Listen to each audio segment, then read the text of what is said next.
कैसे हैं आप लोग। आज की वीडियो में लेक्चर नंबर 21 करने जा रहे हैं हम MTH 101 का, जिसका टॉपिक है एप्लीकेशंस ऑफ डिफरेंशिएशन, यानी डेरिवेटिव्स जो आपने पढ़े हैं उनको हम अप्लाई किस तरह से करते हैं अपनी रियल लाइफ के अंदर। ठीक है, तो इनकी जो एप्लीकेशंस होती हैं ना रियल लाइफ के अंदर, उन्हें हम कहते हैं रिलेटेड रेट्स। ठीक है, तो रिलेटेड रेट्स से क्या मुराद है, it is the real life problem.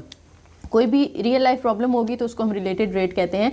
जैसे कि एग्जांपल के तौर पे मैंने यहाँ पे लिख दिया कि आप एक सैटेलाइट है, वो अगर हमारी अर्थ के अराउंड घूम रहा है, ठीक है, ऑर्बिट में मूव कर रहा है, तो उसका ऑल्टीट्यूड जो है वो चेंज होता रहेगा जैसे जैसे टाइम गुजर रहा है, या ग्रेविटी के हिसाब से कि वो ज़मीन से कितना दूर है कितना करीब है, उस हिसाब से अगर उसका ऑल्टीट्यूड चेंज हो रहा है तो देखिए ना, ऑल्टीट्यूड डिपेंड कर रहा है टाइम पे। ठीक है, तो ये इसमें हम डेरिवेटिव्स यूज़ करते हैं ऐसे प्रॉब्लम्स को सॉल्व करने के लिए। जैसे देखिए, अब सबसे पहले हमारे पास एक एग्जाम्पल है। Assume that oil spilled from a ruptured tanker spread in a circular pattern whose radius increases at a constant rate of 2 feet per second। यानी एक ऑयल टैंकर है जो कि ओशन में या समंदर में है। अब वहाँ पे क्या हो रहा है कि लीक हो जाता है वो, ठीक है, उसके अंदर से ऑयल जो है वो गिरना शुरू हो जाएगा। तो आप देखेंगे जब ऑयल गिरेगा तो वो सर्कुलर फॉर्म में वेव्स वहाँ पे बनेंगी ना पानी के अंदर, सर्कल की फॉर्म में। तो वो कहते हैं पहले वो सर्कल छोटे होते हैं, फिर आहिस्ता आहिस्ता वो सर्कल जो है वो बड़े होते जाएंगे, और कितने बड़े होंगे, 2 फीट पर सेकेंड, यानी 1 सेकेंड के अंदर जो सर्कल है वो 2 फीट इंक्रीज कर जाएगा। How fast the area of spill increases when the radius of the spill is 60 feet. वो जो सर्कल होगा उसका एरिया जो है वो किस तरह से इंक्रीज करेगा अगर रेडियस जो है वो 60 फीट हो। तो अब देखें, हमने बेसिकली यहाँ पे फाइंड क्या करना है, हमने फाइंड करना है how fast the area increases, यानी एरिया चेंज हो रहा है। तो एरिया चेंज हो रहा है, इसका मतलब है कि आपने एरिया को डिफ्रेंशिएट करना है विद रिस्पेक्ट टू टाइम। ठीक है, विद रिस्पेक्ट टू टाइम, क्योंकि टाइम के हिसाब से, हाउ फास्ट का मतलब यही है ना कि टाइम के हिसाब से एरिया किस तरह से चेंज होगा। तो बेसिकली आपने यहाँ पे dA/dt फाइंड करना है। अब हम यहाँ पे पहले अपना गिवन डाटा लिख लेते हैं कि लेट t जो है वो टाइम को शो कर रहा है, r रेडियस को शो कर रहा है, और a एरिया को शो कर रहा है। हमने फाइंड करना है dA/dt। अब हमें दिया हुआ क्या है, हमें दिया गया है 2 फीट पर सेकेंड, यानी रेट दिया गया ना। रेट का मतलब है कि ये डेरिवेटिव की वैल्यू है। अब किसके डेरिवेटिव की वैल्यू है, कहते हैं रेडियस का जो रेट है ना वो हमें दिया गया है, यानी आर का डेरिवेटिव, और विद रिस्पेक्ट टू टाइम। क्योंकि अगर इसका यूनिट भी आप देखें तो फीट पर सेकेंड है ना, तो फीट जो है वो रेडियस का होगा, और ओवर के नीचे सेकेंड है, यानी ओवर के नीचे हम टाइम के हिसाब से उसको डिफ्रेंशिएट करेंगे। ठीक है जी, तो हमने dR/dt लिख लिया कि वो हमें कितना दिया गया है, 2 फीट पर सेकेंड गिवन है। अब हमने जब एरिया फाइंड करना है तो एरिया का फॉर्मूला क्या होता है, अगर सर्कुलर फॉर्म में ना, उन्होंने खुद हमें कहा है कि वो सर्कुलर फॉर्म में एरिया जो है वो आपने फाइंड करना है। तो सर्कल का एरिया जो है उसका फॉर्मूला होता है A = πr²। अब आपने इसको डिफ्रेंशिएट करना है विद रिस्पेक्ट टू टी, तो हम कहेंगे dA/dt यहाँ पे, और इधर भी इसको आपने with respect to T differentiate करना है। तो उस पर हम ना चेन रूल अप्लाई करेंगे, यानी जो अंदर वाला फंक्शन है इसको टी लेट कर लेंगे हम r² को। ठीक है, वो इतना ज़्यादा आपको वैसे करने की ज़रूरत नहीं है, आप जनरलाइज फॉर्म में भी इसको कर सकते हैं कि आप पाए तो कांस्टेंट है, r² का डेरिवेटिव 2r हो जाएगा, तो वो 2πr, और फिर इस r का आपने अलग से डेरिवेटिव ले लेना है dR/dt। ठीक हो गया।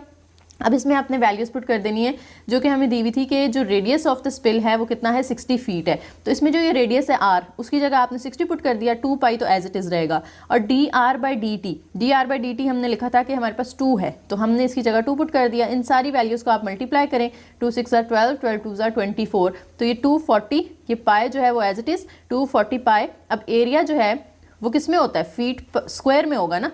अगर रेडियस फीट में था तो एरिया फीट स्क्वायर में होगा, तो फीट स्क्वायर, और ओवर के नीचे क्या है, टाइम, तो पर सेकंड आपने इसका यूनिट लगा देना है। ठीक है जी, ये हमने वर्ड प्रॉब्लम सॉल्व कर ली। अब एक और है हमारे पास इसी तरह की प्रॉब्लम, उसमें हमें कहा गया है कि एक 5 फुट की एक सीढ़ी है, लैडर है, is leaning against a wall, जिसे आपने तिरछा खड़ा किया हुआ है दीवार के साथ, यानी दीवार के साथ ये दीवार है, फॉर एग्जाम्पल ये वॉल है, और ये आपने सीढ़ी को खड़ा किया हुआ है। ठीक है, कहते हैं इट स्लिप्स इन सच अ वे, यानी अगर ये सीढ़ी स्लिप हो जाती है, गिर जाती है, यहाँ से स्लिप होती है, तो ये किस तरह से स्लिप होती है, कहते हैं इसकी जो बेस है वो away from the wall at a rate of 2 feet पर सेकेंड, यानी ये जो बेस है, ठीक है, ये away from the wall move करेगी, दूसरी साइड पे मूव करेगी, और कितने रेट पे मूव करेगी, 2 फीट पर सेकेंड, यानी 1 सेकेंड में 2 फुट वो मूव करेगी, at instant when the base is 4 feet from the wall. जबकि ये जो बेस है, ये वॉल से, इसकी जो बेस है, लेडर की बेस, वो वॉल से कितनी दूर है, 4 फीट, 4 फीट दूर है। ठीक है, उसके बाद कहते हैं how fast is the top of the ladder moving down the wall, यानी ये तो उन्होंने हमें खुद बता दिया ना कि ये कितने रेट पे मूव कर रही है। यहाँ से अगर ये इस तरह से जाती है तो वो 2 फीट पर सेकंड के हिसाब से मूव करेगी। तो ये ऊपर वाला भी तो हिस्सा नीचे आएगा ना, यूं है लैडर, उसने गिरना है तो यूं आना है ना, तो ये जो ऊपर से नीचे की तरफ आएगी उसका रेट हमने फाइंड करना है। ठीक है, तो हमने बेसिकली हाइट को y कह दिया, जो बेस थी उसको हमने x कह दिया, और जो ये लैडर है उसकी हाइट हमने लिख ली 5 फीट। ये चीज़ें हमें दी हुई थी। अब आप देखें यहाँ पे कि जो हॉरिजॉन्टल डिस्टेंस है, यानी ये जब मूव करती है तो हॉरिजॉन्टली कितना मूव कर रही है, उन्होंने हमें खुद ही बता दिया 2 फीट पर सेकंड। तो हॉरिजॉन्टल मूवमेंट हमने लिख ली 2, और उसको हम रिप्रेजेंट करें dx/dt। ठीक है, क्योंकि ऊपर देखें डिस्टेंस है और नीचे टाइम है, तो x को t के हिसाब से डिफ्रेंशिएट, क्योंकि रेट है ना तो यहाँ पे डेरिवेटिव की फॉर्म में हम लिखेंगे, तो dx/dt। इसी तरह से हमने जो वर्टिकल है वो तो हमने फाइंड करना है, how fast is the top of the ladder moving down. Moving down यानी वर्टिकली वो कितना मूव करती है वो हमने फाइंड करना है, dy/dt वो हमें रिक्वायर्ड है। अब देखें यहाँ पे ऊपर हमने डाटा में लिख लिया, t टाइम को शो कर रहा है, x डिस्टेंस ऑफ बेस को शो कर रहा है, और जो y है, सॉरी ये y है, y जो है वो डिस्टेंस और जो है टॉप से ऊपर से नीचे की तरफ उसको शो कर रहा है, और ये जो x है वो ये वाला डिस्टेंस शो कर रहा है। अब आप देखें कि ये एक आपको राइट ट्रायंगल की फॉर्म में नज़र आ रही है, और राइट ट्रायंगल में अगर हम पाइथागोरस थ्योरम यूज़ करें तो वो क्या होता है, पाइथागोरस थ्योरम होता है हाइपोटेन्यूस का square is equal to perpendicular का स्क्वायर प्लस बेस का स्क्वायर। हाइपो ये वाली साइड होती है, तो वो कितनी है हमारे पास 5, तो इसकी जगह हमने 5 का स्क्वायर लिख दिया, इज इक्वल टू परपेंडिकुलर हमने y कहा है तो वो y का स्क्वायर हो जाएगा, और बेस को हमने x कहा है तो वो x का स्क्वायर हो जाएगा। ठीक है, अब आप इसका स्क्वायर ओपन करें तो 25 प्लस y का स्क्वायर 2x स्क्वायर हो जाएगा, y का स्क्वायर y स्क्वायर होगा, और x का स्क्वायर x स्क्वायर। तो मैंने इसको अरेंज कर लिया, x square plus y square लिख दिया, तो ये हमारे पास एक इक्वेशन आ गई, x square plus y square is equal to 25। अब आप ले लें इसका डेरिवेटिव, तो डेरिवेटिव जब हम इसका फाइंड करेंगे तो x का डेरिवेटिव अलग से आ जाएगा, y का अलग से आ जाएगा, 25 का अलग से हो जाएगा। x का डेरिवेटिव यहाँ पे भी चेन रूल अप्लाई होगा, यानी इसको आप t लेट करेंगे। ठीक है, इस तरह से ना आप t लेट करेंगे x स्क्वायर को, तो ये आपके पास फंक्शन जो है वो बन जाएगा t। अब आपने चेन रूल के अकॉर्डिंग इसका जो है वो अलग अलग दोनों का डेरिवेटिव फाइंड करके फिर उसको करना है, लेकिन हम यहाँ पे क्या कर रहे हैं, जनरलाइज फॉर्मूला लगा रहे हैं, यानी डायरेक्ट सॉल्व कर रहे हैं। x स्क्वायर का डेरिवेटिव 2x हो जाएगा, और फिर आपने जो है वो x का अलग से डेरिवेटिव ले लेना है dx/dt, प्लस यहाँ पे भी जनरलाइज फॉर्मूला लगा लें, y स्क्वायर का डेरिवेटिव 2y, और फिर इसका अलग से आपने डेरिवेटिव dy/dt, इस y का अलग से भी ले लिया, और 25 से कांस्टेंट है उसका डेरिवेटिव 0 हो जाएगा। अब आप देखें हमें बेसिकली फाइंड क्या करना है, हमें फाइंड करना है dy/dt, तो ये dy/dt वाली टर्म हम इधर ही रखते हैं, ये जो dx/dt वाली टर्म है उसको उधर जाके 0 से माइनस करेंगे तो वो -2x dx/dt हो जाएगा। अब 2y यहाँ मल्टीप्लाई हो रहा है, उधर जाके डिवाइड होगा।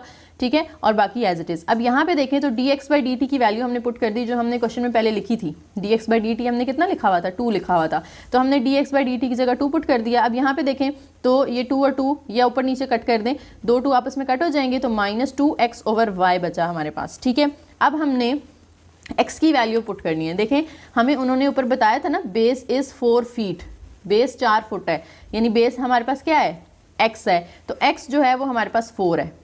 ठीक है, y हमें नहीं पता, तो y हम निकाल सकते हैं पाइथागोरस थ्योरम के में जो हमने ये चीज़ें फाइंड की हैं, इसमें अगर हम x की वैल्यू पुट कर दें, हमें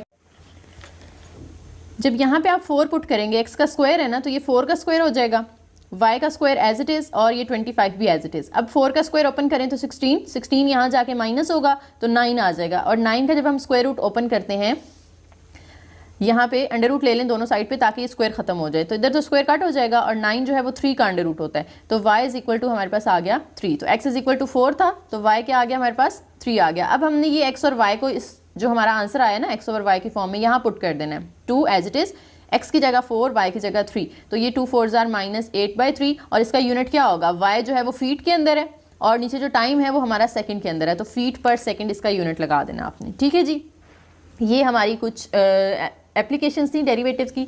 अब हमने नेक्स्ट जो टॉपिक करना है वो है हमारे पास इंक्रीजिंग एंड डिक्रीजिंग फंक्शंस के फंक्शंस जो है वो इंक्रीज कब कर रहा होता है और डिक्रीज कब कर रहा होता है। ये भी बड़ा इंपॉर्टेंट टॉपिक है आपके पेपर के पॉइंट ऑफ व्यू से। तो ये इंक्रीजिंग की डेफिनेशन है और ये डिक्रीजिंग की है। Increasing function on an interval means that as we move from left to right in x direction the y values increases in magnitude। के जब आप देखें आपके पास ये y एक्सिस होता है, ये x एक्सिस होता है, ये x1 है फॉर एग्जांपल और ये x2 है। अब ग्राफ के ऊपर फॉर एग्जांपल ये ग्राफ है, इसके ऊपर x1 के सामने जो y की वैल्यू होगी उसे हम क्या कहेंगे, y1। इसी तरह से x2 के सामने जो y की वैल्यू होगी उसे हम क्या कहेंगे, y2। या हम उसे y को f ऑफ x1 भी कह सकते हैं और इसको हम f ऑफ x2 भी कह सकते हैं, दोनों तरीके से लिख सकते हैं ना, f ऑफ x की फॉर्म में लिख लें या y की फॉर्म में लिख लें। अब आप देखें कि जैसे जैसे x की वैल्यू इंक्रीज़ हो रही है तो y की वैल्यू भी ऊपर इंक्रीज़ होती जा रही है, इससे हम कहते हैं इंक्रीजिंग फंक्शन, ठीक है। और इसके ऑपोजिट अगर हो जाता है, यानी जैसे जैसे x की वैल्यू इंक्रीज़ हो y की वैल्यू डिक्रीज़ होती जाए, उसे हम कहते हैं, जैसे इसका इस तरह से ग्राफ हम बना सकते हैं। ये देखें हमारे पास ये फॉर एग्जांपल x1 है और ये x2 है, तो x1 के सामने जो वैल्यू होगी उसको हम f ऑफ x1 कहेंगे या y1, और x2 के सामने जो फंक्शन की वैल्यू होगी उसे हम f ऑफ x2 कहेंगे। तो अब देखें पहले x1 के लिए y की वैल्यू बड़ी है, जबकि x2 के लिए y की वैल्यू नीचे आ रही है, यानी छोटी हो गई ना। फंक्शन क्या कर रहा है, डिक्रीज़ कर रहा है, फंक्शन नीचे की तरफ आ रहा है। तो इसलिए हम कहते हैं कि जब y वैल्यूज़ जो है वो डिक्रीज़ कर रही हों तो इसका मतलब है कि हमारा फंक्शन भी डिक्रीजिंग फंक्शन कहलाएगा, ठीक है जी। एग्जाम्पल देखें नेक्स्ट, एक ग्राफ की फॉर्म में आपके पास, इसके अंदर एक इंटरवल है हमारे पास 0, फिर 2, फिर 4, आगे की तरफ प्लस इन्फिनिटी की तरफ जा रहा है और ये इधर से माइनस इन्फिनिटी से आ रहा है। तो देखें यहाँ पे फंक्शन हमारा ऊपर की तरफ जा रहा है, इसका मतलब है इंक्रीज़ हो रहा है। जैसे जैसे हम आगे जा रहे हैं x की तरफ, हमारी y वैल्यूज़ भी ऊपर जा रही हैं, इसका मतलब है इंक्रीज़ हो रहा है फंक्शन। यहाँ तक फंक्शन हमारा इंक्रीजिंग है, लेकिन यहाँ से फिर वो नीचे आना शुरू हो जाता है। तो इधर से 0 से 2 के दरमियान हमारा जो फंक्शन है वो डिक्रीजिंग होगा, क्योंकि वो डिक्रीज़ हो रहा है। लेकिन इस पॉइंट के बाद देखें तो दोबारा से फंक्शन इंक्रीज़ होना शुरू हो गया, तो यहाँ पे 2 से 4 के दरमियान, इस इंटरवल के दरमियान हमारा फंक्शन फिर इंक्रीजिंग है। और अगर हम यहाँ से आगे देखें तो एक सीधी लाइन आ रही है, यानी ये एक कांस्टेंट फंक्शन है, ठीक है। अगर हमारा फंक्शन जो है y की वैल्यूज चेंज नहीं कर रहा, देखें x के अलॉन्ग तो वो आगे जा रहा है, लेकिन y के अलॉन्ग ना ऊपर जा रहा है ना नीचे, तो हम कह सकते हैं कि ये हमारा कांस्टेंट फंक्शन है। अब इन तीनों की प्रॉपर फॉर्मल डेफिनेशन आ जाती है हमारे पास, इंक्रीजिंग की भी, डिक्रीजिंग की भी और कांस्टेंट की भी। Let f be defined on an interval and let x1 and x2 denote the points in that interval। यानी आपके पास एक इंटरवल है जिसके अंदर 2 पॉइंट्स x1 और x2 हैं और उनके साथ हमारे आंसर्स भी आ रहे हैं f ऑफ x1 और f ऑफ x2 की फॉर्म में।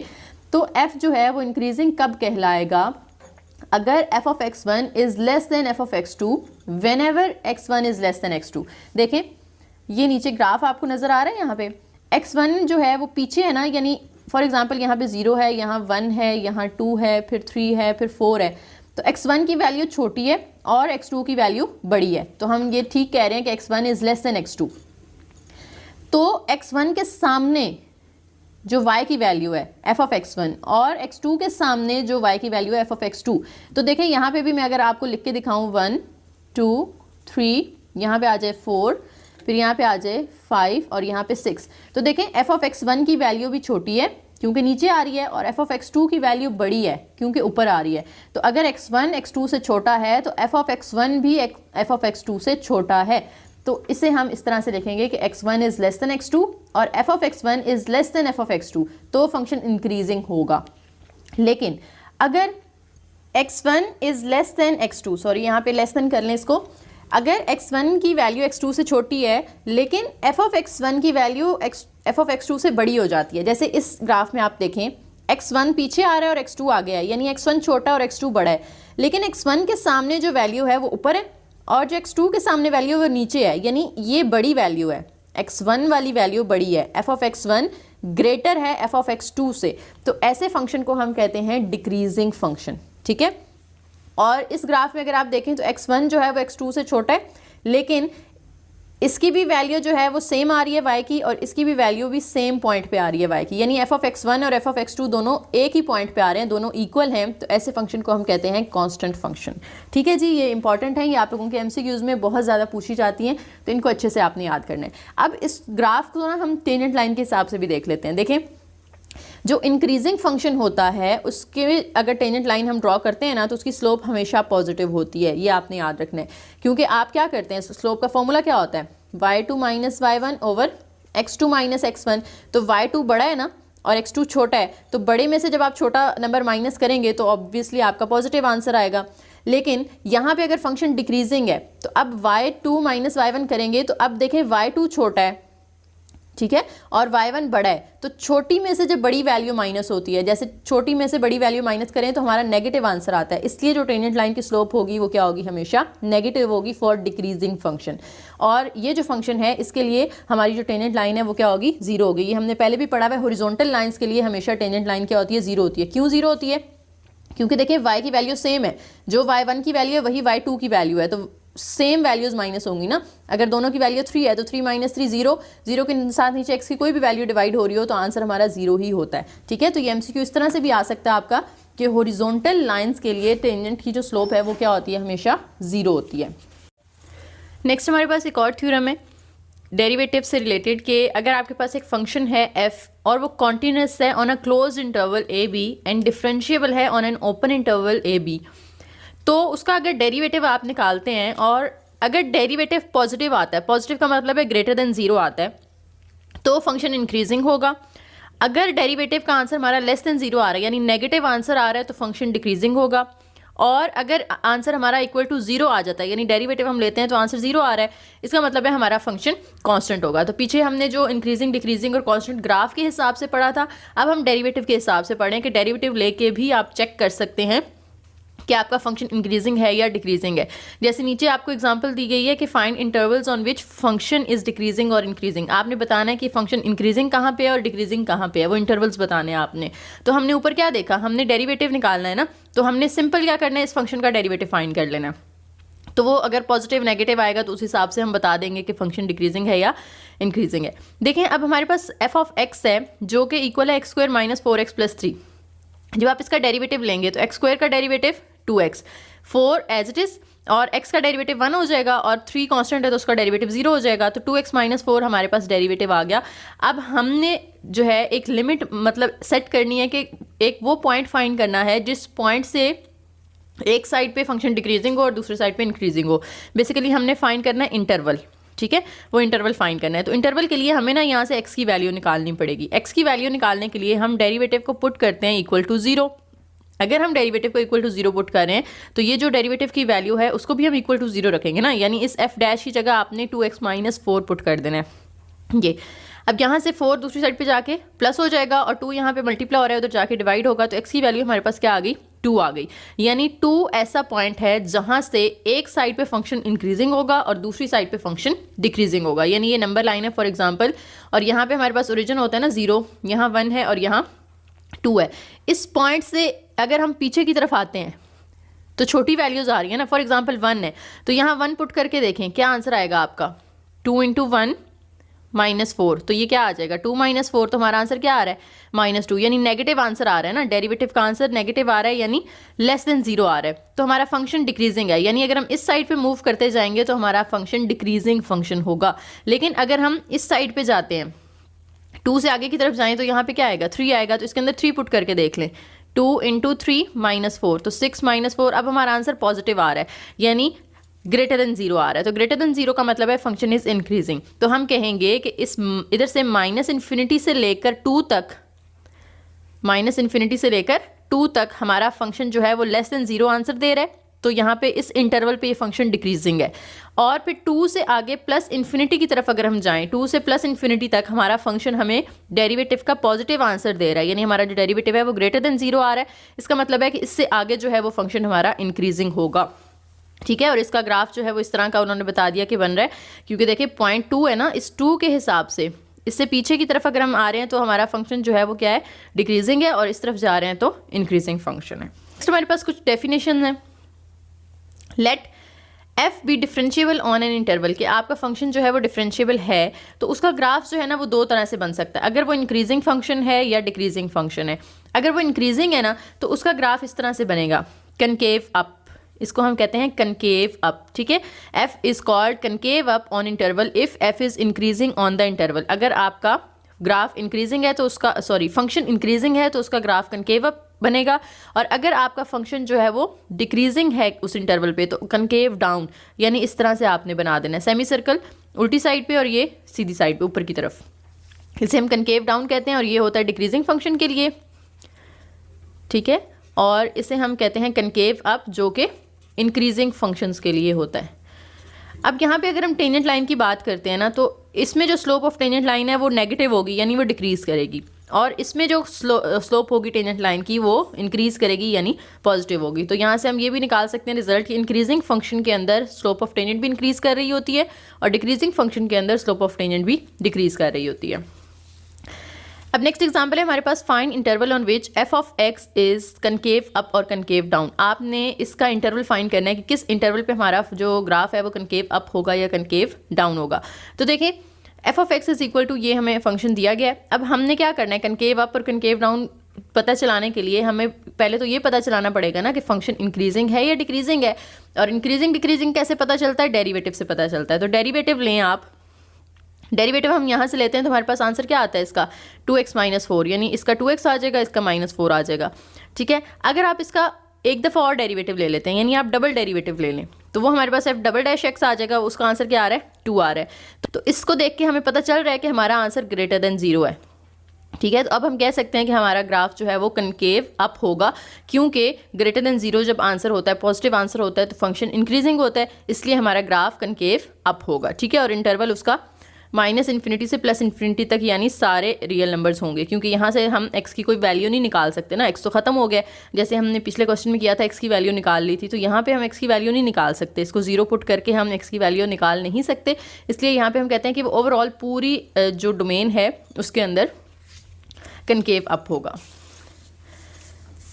एंड पे हमारे पास है जी अभी जो हमने पीछे क्वेश्चन के अंदर किया है ना कि आपका जो ग्राफ है वो कनकेव अप होता है या कनकेव डाउन डबल डेरिवेटिव के लिए। ठीक है, तो वो उन्होंने यहाँ पे समराइज़ करके बता दिया हमें कि अगर डबल डेरिवेटिव का आंसर 0 से बड़ा आए तो फंक्शन जो ग्राफ होगा वो कनकेव अप होगा, और अगर डबल डेरिवेटिव का आंसर लेस देन 0 आता है तो ग्राफ कनकेव डाउन होगा। जैसे यहाँ पे भी हमने देखा ना कि हमारा आंसर ग्रेटर देन 0 आया था, इसका मतलब है कि हमारा कनकेव अप ग्राफ बनेगा। इसी तरह से यहाँ पे भी अगर ग्रेटर देन 0 आंसर है तो कनकेव अप, और अगर लेस देन 0 है तो कनकेव डाउन।